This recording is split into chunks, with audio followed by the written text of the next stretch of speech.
कुल हिंद मजलिस-ए-इत्तेहादुल मुस्लिमीन ने बिहार के चुनाव में 2015 में पहली मरतबे पार्टिसिपेशन किया और 5 से 6 सीटों पे चुनाव लड़ा। 5 से 6 सीटों पे चुनाव लड़ने के बाद वहाँ के सदर मोहतरम जनाब अख्तरुल ईमान साहब ने काफ़ी मेहनत की, काफ़ी जद्दोजहद की और इस जद्दोजहद का नतीजा आज ये हुआ अल्हम्दुलिल्लाह सुम्मा अल्हम्दुलिल्लाह कि बिहार में तमाम वो पार्टियां जो कभी मजलिस को राजनीतिक अछूत समझती थीं आज मजलिस के साथ, मजलिस की शर्तों पर हैं। तो इस चुनाव में वहाँ के मुसलमानों से एक मोतबाना गुजारिश मैं करना चाहता हूँ। तमाम तरीके से सोशल मीडिया पे वीडियोज़ वायरल हो रहे हैं। तमाम वो लोग नाम निहाद जो सेकुलर पार्टियों के तलवे चाट रहे हैं वो वीडियो बना करके डाल रहे हैं। तो मेरा भी आना ज़रूरी इसलिए हुआ क्योंकि मैं उनको आज जवाब देना चाहता हूँ। एक बच्चे का तकरीबन उसकी उम्र 20-22 साल थी और वो गाली गलौज तमाम चीज़ें, ठीक है आपका हक है, फ्रीडम ऑफ स्पीच, संविधान आपको इजाज़त देता है और आप उसका इस्तेमाल करिए, उसमें आपको कोई रोकने नहीं जा रहा है। लेकिन एक चीज़ हमेशा याद रखिएगा, कौम के गद्दारों, कौम के दलालों, इस चीज़ को हमेशा याद रखना कि तारीख़ कभी तुम्हें माफ़ नहीं करेगी। तुम जिस तरीके से एक ऐसी शख्सियत, एक ऐसी क़यादत का विरोध कर रहे हो जो अल्लाह 100-200 सालों में पैदा करता है।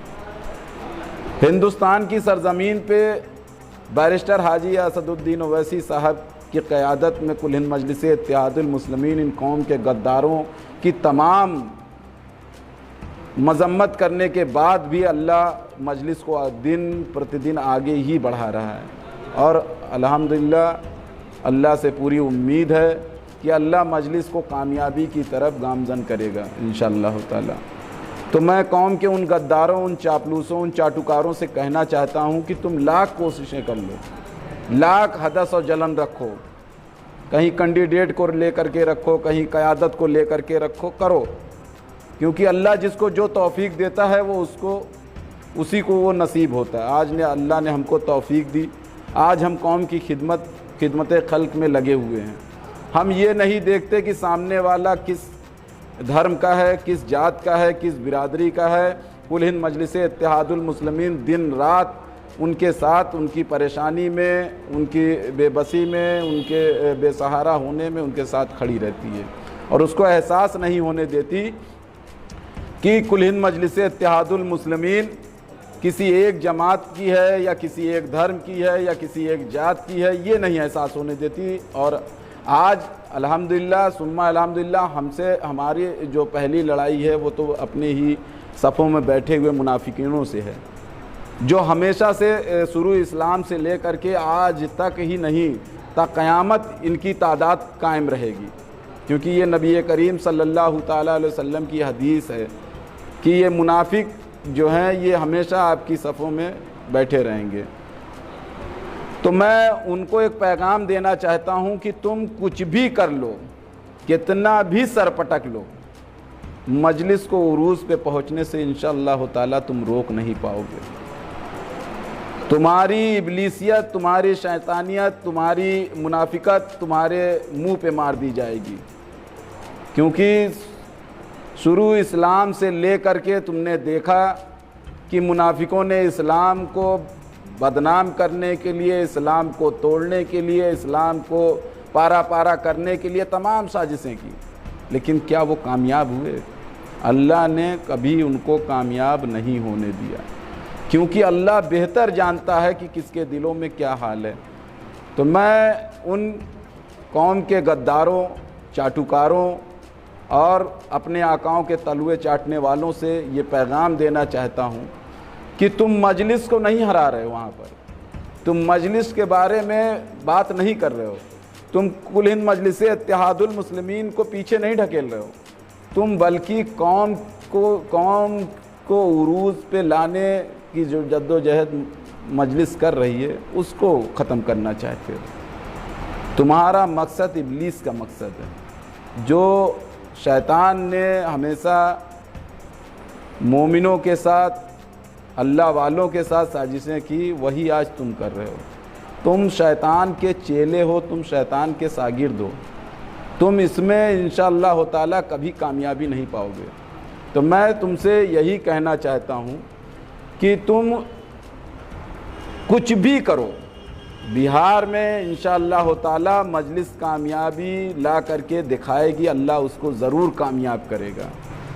हमारा एक विधायक वहाँ पे कमरुल हुदा साहब उपचुनाव में कामयाब हुए, तमाम मुनाफिकत के बाद भी। और अब अल्हम्दुलिल्लाह अगर हम 20 से 24 सीटें लड़ रहे हैं तो इंशाअल्लाह ताला अगर हम 5 से 10 सीटें भी निकाल करके ले आए ना, तो ये समझ लेना कि बिहार जो है ना दूसरा हैदराबाद इंशाअल्लाह ताला बनेगा। क्योंकि मजलिस का विधायक बेज़बान नहीं होता, बिना दिमाग का नहीं होता, बिना हाथ और पाँव का नहीं होता।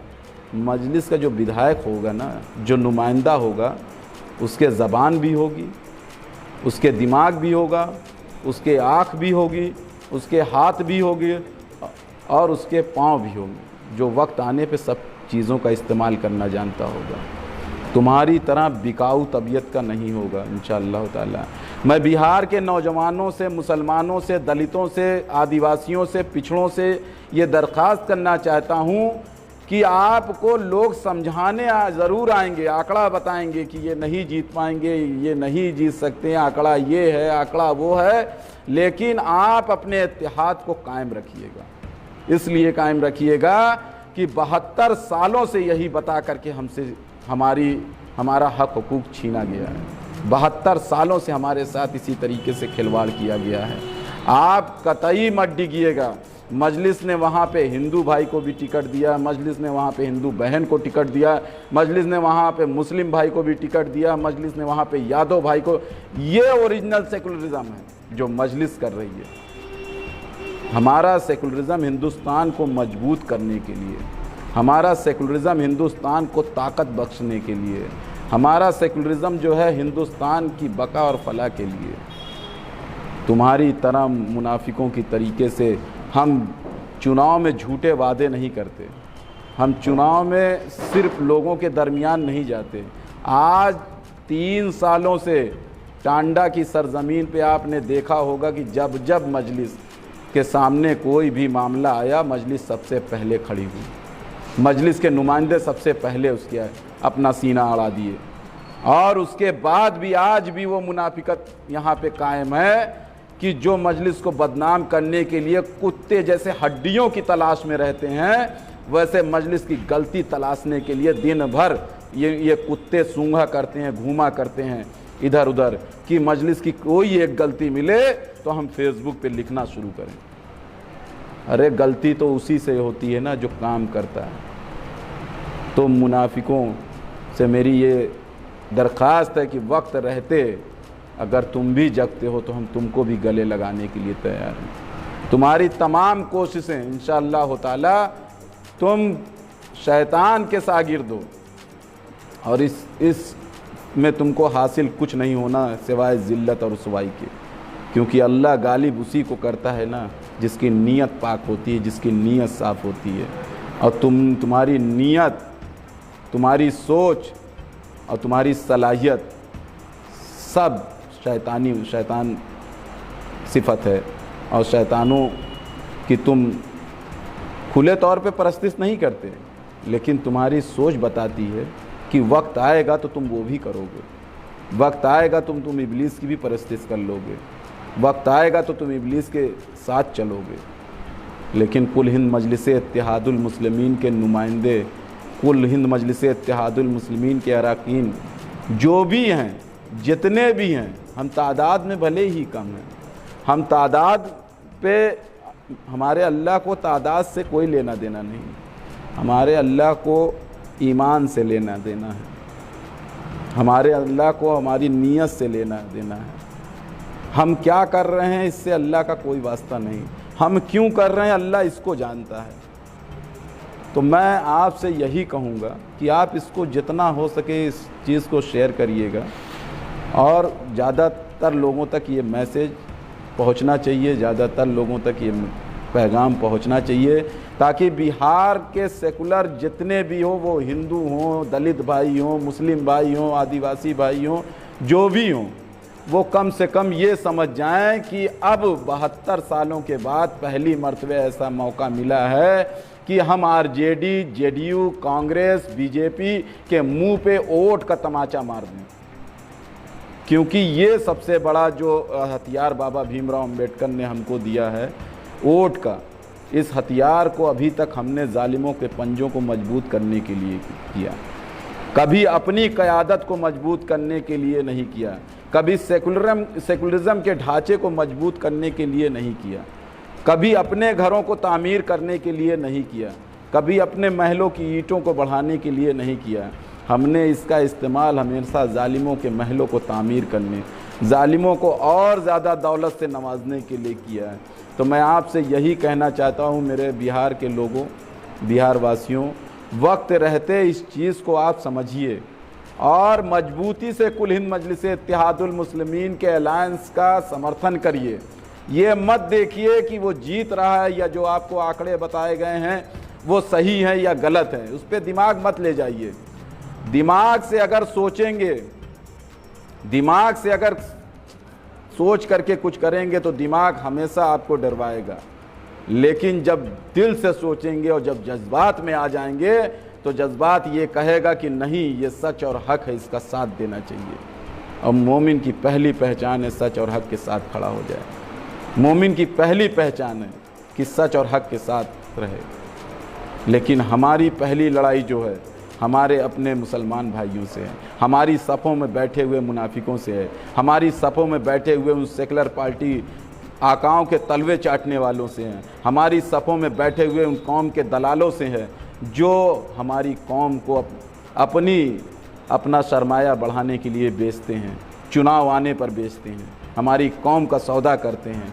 वो कोई भी हो जाए, वो चाहे आज़म खां हो जाएं, वो चाहे गुलाम नबी आज़ाद हो जाएं, वो चाहे अहमद हसन हो जाएं, वो चाहे नसीमुद्दीन सिद्दीकी हो जाएं, वो जो भी हैं मुस्लिम नेता सेकुलर पार्टियों में अपने को बैठे हुए हैं, उनका सिर्फ मकसद है, सिर्फ और सिर्फ एक मकसद है कि मेरी, जब चूँकि अखिलेश यादव, मायावती और तमाम बड़े लीडर मुझको जानते हैं, तो मेरे कोठों की रौनक बरकरार रहेगी अगर ये जीतती है। उनको कौम से कोई लेना देना नहीं है, कौम और मिल्लत की उनको फिक्र नहीं है।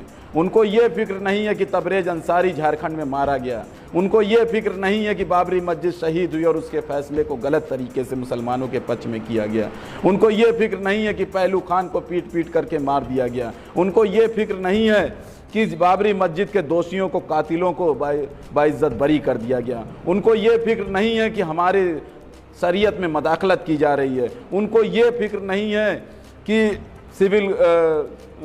सिविल कोड जो कानून है वो जो है लाया जा रहा है। तो ये फिक्र इनको नहीं है मेरे भाइयों, ये फिक्र में इनसे कोई वास्ता ही नहीं है, ना ये वास्ता रखना चाहते हैं। इनको वास्ता सिर्फ ये है कि अपने आकाओं को खुश कैसे करेंगे, इनको सिर्फ इससे वास्ता है। ये अपने आकाओं के तलवे किस अंदाज में चाटेंगे, अपनी कौम को गुमराह करके, इससे सिर्फ इस चीज़ से वास्ता है। इनको ये देखना है, एक चीज़ आप लोग हमेशा याद रखिए, जितने भी नेता सेकुलर पार्टी जो अपने को नाम निहाज सेकुलर पार्टी कहती है, जबकि वो सारे आरएसएस के एजेंडे पे वर्क कर रहे हैं, जितनी सेकुलर पार्टियां अपने को कहती हैं सारों का इंटरनल एजेंडा है। पहली मॉब लिंचिंग जो स्टार्ट हुई है वो उत्तर प्रदेश के दादरी से स्टार्ट हुई है, जब 1 लाख को घर से घसीट करके ईंटों से कूच करके मार दिया गया। पहली मॉब लिंचिंग कहाँ से स्टार्ट होती है? समाजवादी गवर्नमेंट में उत्तर प्रदेश से स्टार्ट होती है। समाजवादी ने क्या किया? दोषियों को सजा दी, दोषियों को जेल भेजा। अरे जो दोषी जेल गया भी, जब वो मरता है तो यही अखिलेश यादव उसकी लाश को तिरंगे में लपेट करके 25 लाख का मुआवजा देता है। यही है सेकुलरिज्म, यही है। ऐसी पार्टियों के तलवे आप चाट रहे हैं, और कब तक चाटोगे? क्या अल्लाह के रूबरू पेश नहीं होना है? सबको पेश होना इंशाअल्लाह ताला एक दिन मैदान महशर में, जब अल्लाह बैठेगा और हिसाब किताब होगा। मैं अपने सारे लोगों से यही कहना चाहता हूँ, जिनके पास इल्म है उनकी ज़िम्मेदारी और बड़ी है, जिनके पास इल्म नहीं है उनकी ज़िम्मेदारी उनसे कुछ कम है। लेकिन ज़िम्मेदारी मेरे भाइयों सभी की है। कोई ये नहीं कह सकता कि मैं क्या करूं, मेरे आपके मुंह में ज़बान है ना, आप बोल तो सकते हैं, आपके पैर है ना, आप चल तो सकते हैं, आपके हाथ है, आप हाथ से मेहनत कर सकते हैं ना। उठिए और सच और हक का साथ दीजिए बिहार के लोगों, क्योंकि बिहार में जो सेकुलर डेमोक्रेटिक फ्रंट बना हुआ है ना, ये हिंदुस्तान को मजबूत करेगा। ये हिंदुस्तान की अक़लियत को, जितने हैं वो आदिवासी हैं, दलित हैं, हिंदू भाई हैं, जो भी है, सबको मजबूत करेगा। और जब सब मजबूत होंगे तो हिंदुस्तान मजबूत होगा। सीमांचल के लोगों, हिंदुस्तान का सबसे हुआ पिछड़ा है एरिया है आपका, सबसे 72 सालों में आज तक ना वहाँ आरजेडी की नज़र गई, ना जेडीयू की गई, ना कांग्रेस की गई, किसी की नज़र नहीं पड़ी। और जब हमारे सदर मोहतरम बैरिस्टर हाजी असदुद्दीन ओवैसी ने संविधान की धारा 371 के तहत बिल डाला, तब लोग ये समझ गए कि ये नेता तो कुछ दूसरे टाइप का है, ये तो सीमांचल को तरक्की दिला करके ही अब मानेंगे।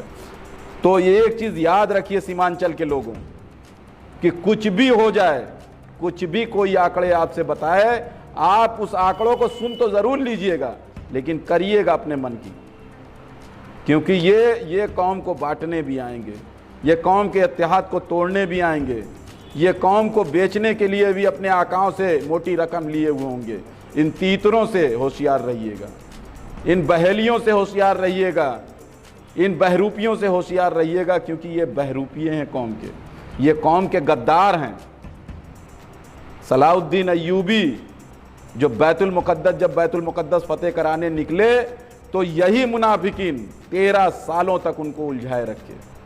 सलाउद्दीन अय्यूबी ने एक फ़िक्रा लास्ट में बोला था बैतुल मुक़द्दस फतेह करने के बाद, कि जिस बैतुल मुक़द्दस को मैं 2 से ढाई साल में फतेह कर सकता था, उसको फतेह करने के लिए मेरे अपनों ने 13 साल तक मुझको उलझाए रखा।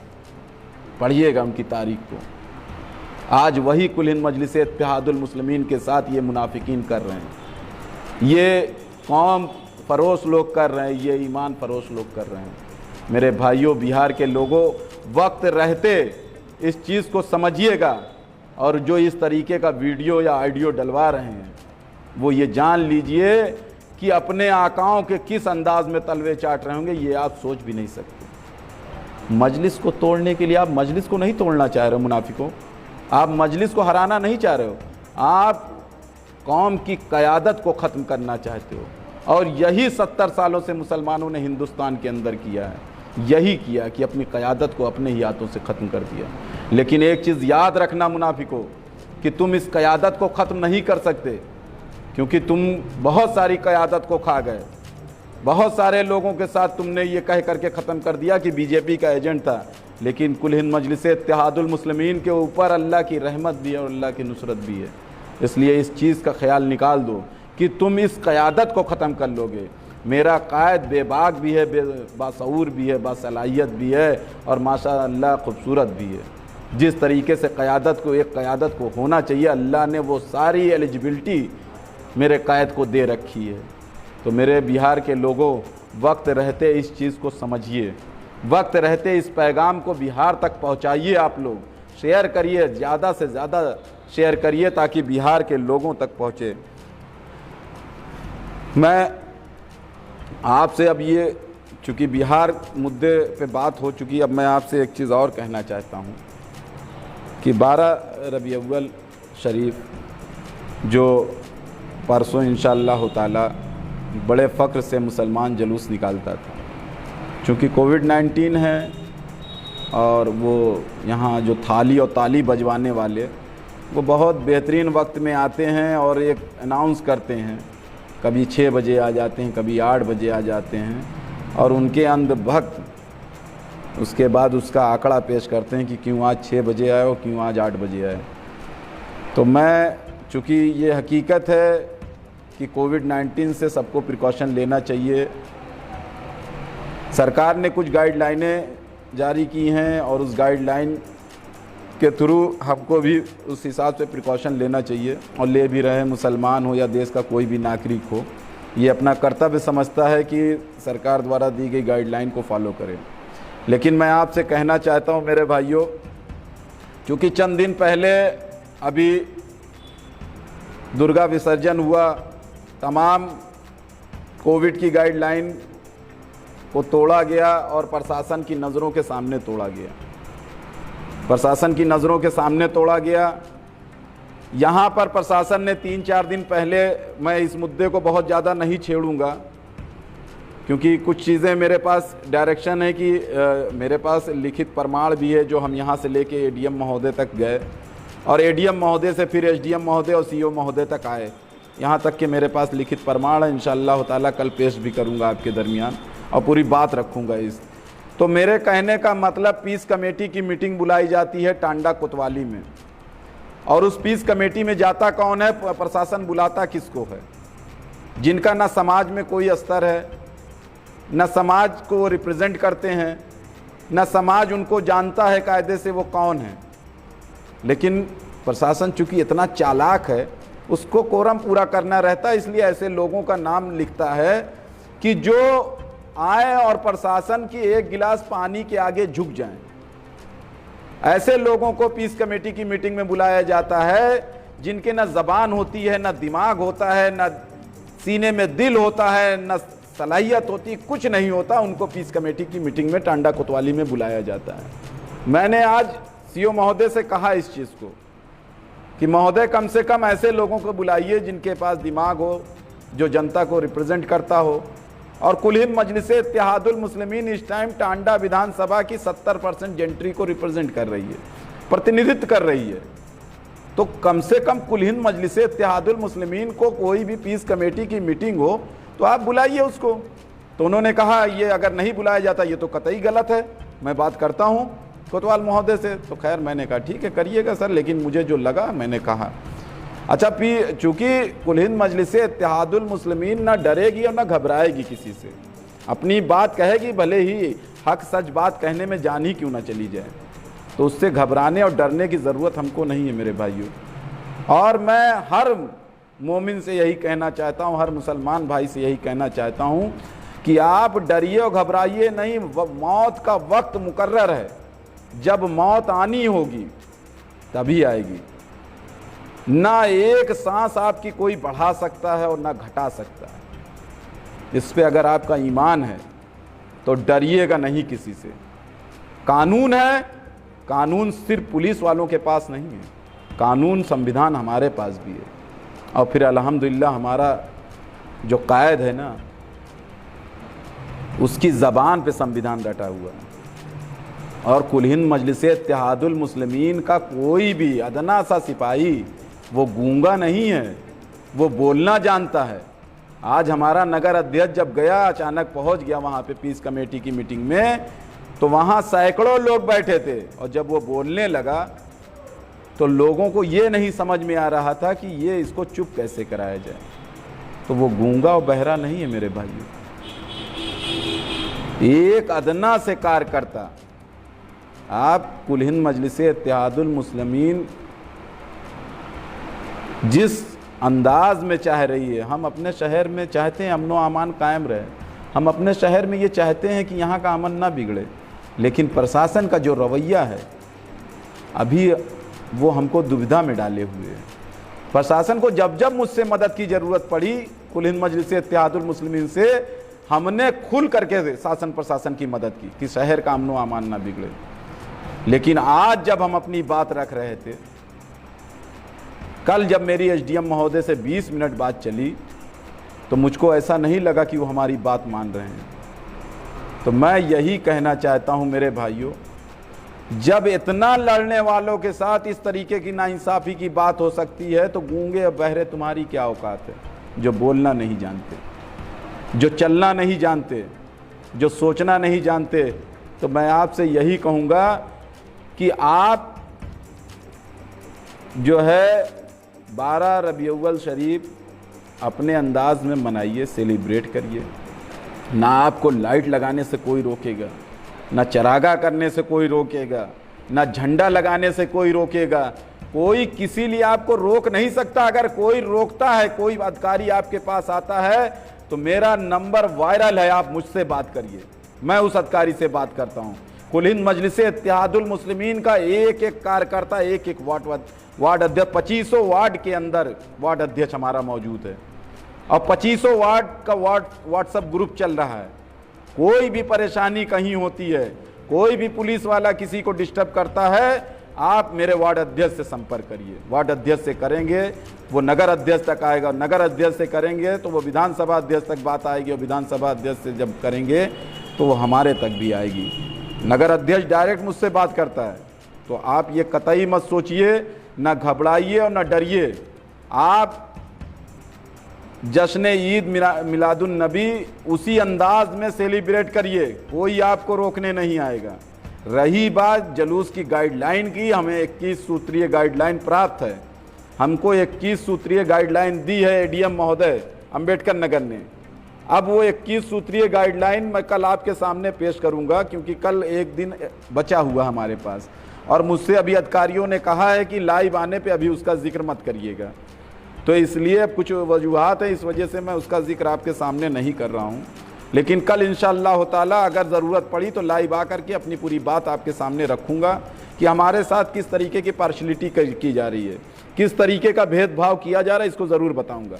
अगर पार्शलिटी नहीं की गई तो मैं लाइव नहीं आऊँगा, अगर पार्शलिटी की गई तो मैं लाइव आऊँगा, ताकि लोग जाने इस चीज़ को, समाज का हर तबका जाने कि मुसलमानों को दबाने की कितनी बड़ी साजिश रची जा रही है। और साजिश क्यों रची जा रही है ये भी बता दूं, क्योंकि हमारे अपने ही लोग जो कौम को रिप्रेजेंट करते हैं, जो कौम की नुमाइंदगी करते हैं, वो गूंगे हैं, वो बहरे हैं, वो लंगड़े हैं। इसलिए इनको आसानी हो जाती है। और अगर यही नवैयत कायम रही ना मेरे भाइयों, तो आने वाले वक्त में अगर इसी तरीके से डर कायम रहा तो आने वाले वक्त में आपकी अजानों पे पाबंदी आयद करेंगे ये, आपकी नमाजों पे पाबंदी आयद करेंगे ये, आपके हर दीनी अरकान पे पाबंदी आयद करेंगे। इस चीज़ को समझिए। मैं आलिम दीन से गुजारिश करता हूँ मोतबाना कि अल्लाह के वास्ते मस्जिदों में इसका बयान करें और लोगों को हौसला दें, नौजवानों को हौसला दें कि जुल्म के खिलाफ खड़ा हो। जहाँ कहीं भी जुल्म हो, किसी के खिलाफ जुल्म हो, नौजवान खड़ा हो। ये आलिम दीन की सबसे बड़ी जिम्मेदारी है।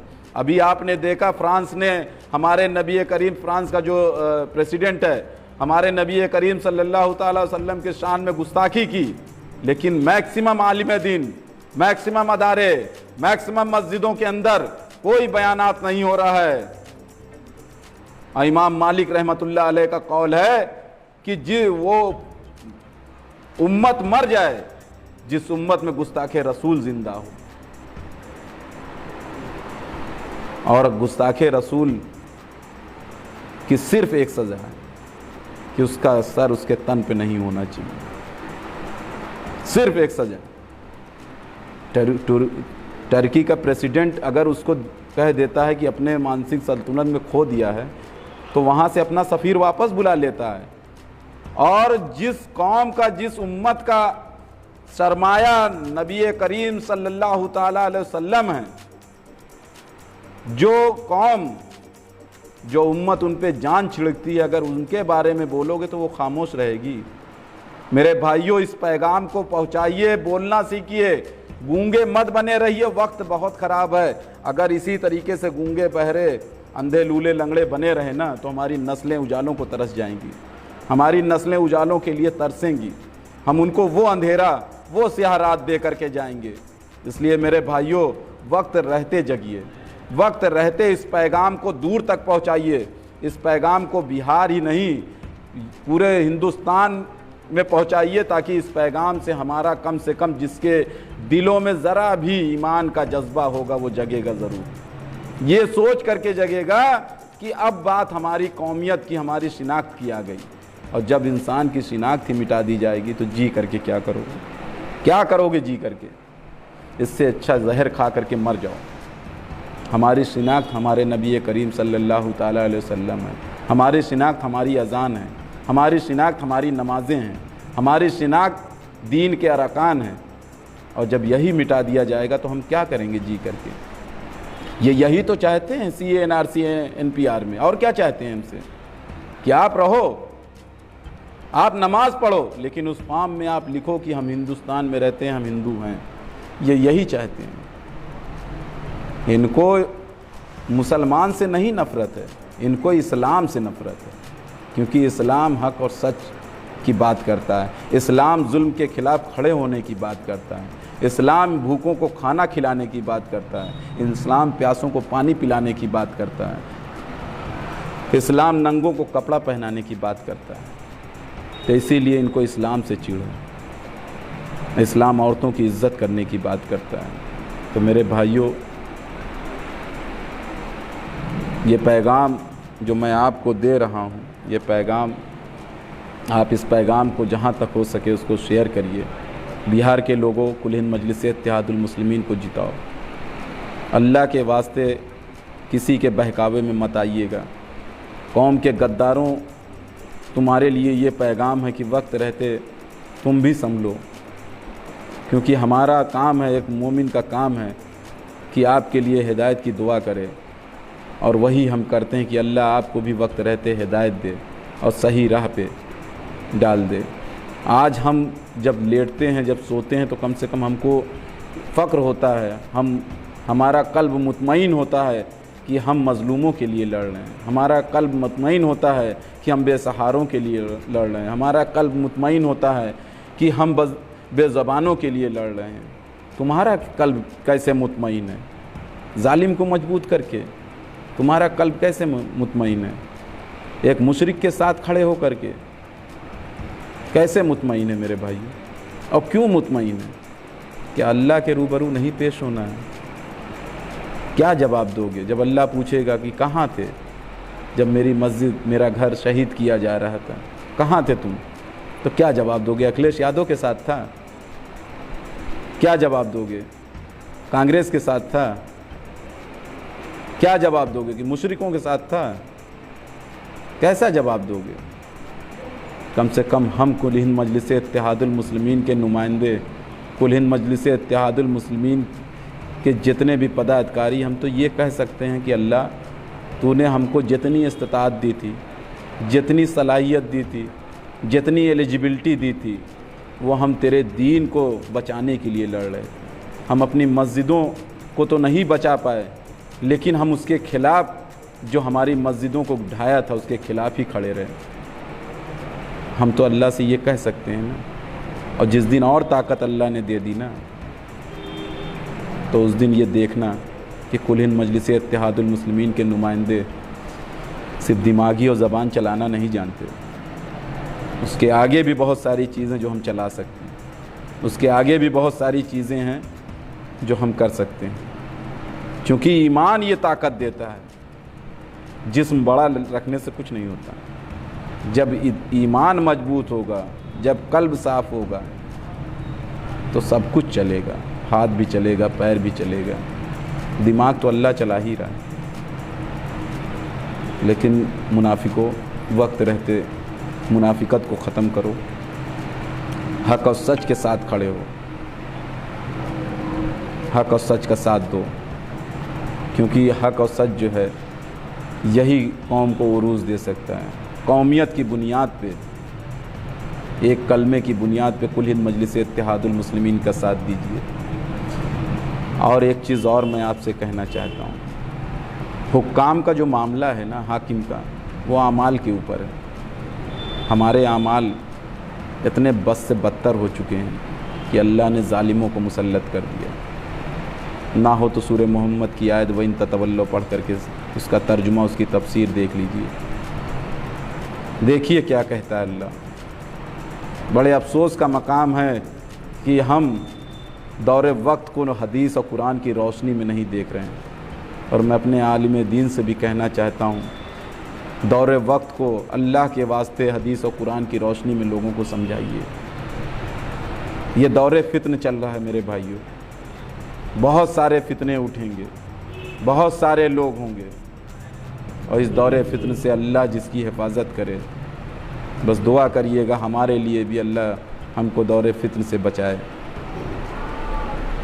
मेरे भाइयों, मेरे दीनी भाइयों, मेरे आलिम दीन जिनको अल्लाह ने इल्म दे रखा है, उस इल्म की बुनियाद पे लोगों को बताइए। आप जब भी दौर को अपनी नज़र से देखेंगे तो गुमराह हो जाएंगे, और जब दौर को आप हदीस और कुरान की रोशनी में देखेंगे तो आपकी इस्लाह होगी, आपको रास्ता अल्लाह दिखा देगा। हम यही नहीं करते, हम अपने हिसाब से अपना प्रिडिक्शन लगाते हैं। और हमारी रहनुमाई के लिए 1400 साल पहले अल्लाह ने हमको कुरान और नबी दे दिया था। हम उनकी रहनुमाई नहीं हासिल करना चाहते हैं, उन्होंने जो रास्ता बताया उसको नहीं लेना चाहते।